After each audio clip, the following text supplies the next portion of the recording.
Even so, there's two things I want to kind of branch off to. I'm gonna put one on the ice right now, but the first thing is this idea you mentioned, like back in the day, you were building off of Shoryuken, and then you're like, Facebook wasn't around. But now, like say in today's time, if you were to go back and you were to do that kind of tournament today, how would you approach reaching out to community people today?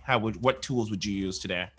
I mean, like marketing is fascinating in that. So like gaming communities they're a little dicey because like every gaming community works a little bit differently. Okay. So the fighting community it used to be on shoryuken.com. Then it migrated over to Facebook and everybody abandoned shoryuken.com. Now they all use Twitter.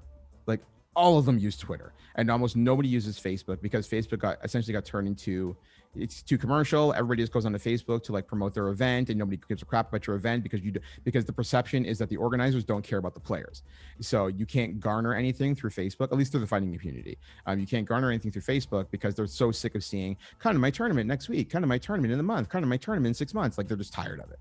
But Twitter is like a natural extension of each person, right? So if you have enough mutuals on Twitter, you can essentially create like a web, like it's one gigantic web. And so if you reach out to, let's say like a prominent player and you get them on board, the prominent player responds to on Twitter, and so now the prominent player has 10 players who saw the interaction, and they go, oh, what's going on here? Oh, you find that interesting? We should find that interesting. And then so 10 more people latch on to the 10 more people, and it branches and it branches and it branches, right? There's exponential branching in today's social climate than there was at any other given point in time, right? So if I were to run an event now, I would almost entirely market it through Twitter, specifically through just standard engagement, and through Discord.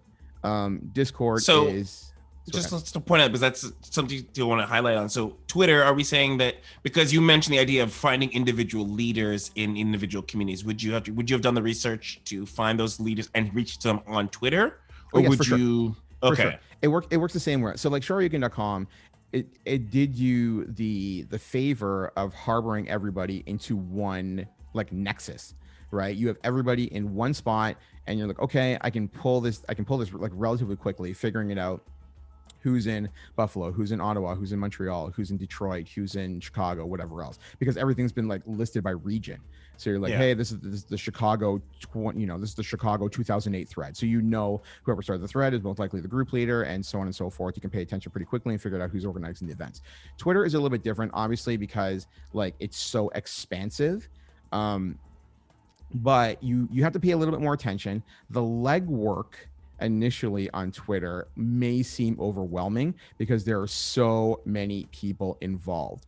Yeah, it seems very overwhelming. Yes, it can be overwhelming at first, but the way that I look at Twitter is kind of like taking a look at like an organizational chart. So it's like you have the CEO. So like what you need to do is, let's say, find the top of the organizational food chain. All right. So if they ran, well, not Evo anymore, but let's take like something like Combo Breaker. Okay. So Combo Breaker, for the most part, is the most like preeminent fighting game community specific event each year, and it has been for the last like 5 years or so. Okay. So it's run by a gentleman named Rick. He goes by the Hado on Twitter. So you follow Rick and you're like, okay, because this person's at the top of the food chain, I guarantee you they're not really following that many people, because they can't really be bothered to be dealing with that many people because their position is so high up. So you're like, okay, how many people does Rick follow? I'm willing to bet that Rick follows every preeminent tournament organizer in North America, maybe globally. So you take that list and like, okay, how many people does this guy follow? And you're like, he follows, let's say 20 people. And they're all fighting game community centric. So you've looked at the main leaders, right? And as you move down the organizational chart, the numbers expand, right? So as long as you get the heavies, it's the same thing. It's just like beforehand, Shoryuken, you looked at the regions. It's clever. Now you look at Twitter and you're like, okay, how many people are going to move down the food chain? And the more you move down the food chain, the more you move down the organizational chart, the numbers expand. But the numbers as you move down are always going to be the most in terms of like influence. So like the higher the influence, the lower their following count. So like, as the numbers keep growing, the person like that next on the organizational chart has less impact on what you're trying to garner in terms of like influence. So after a while, you will see every top player in every top region. Once you've secured top players and once you've secured the tournament organizers for your event, everything else falls into place.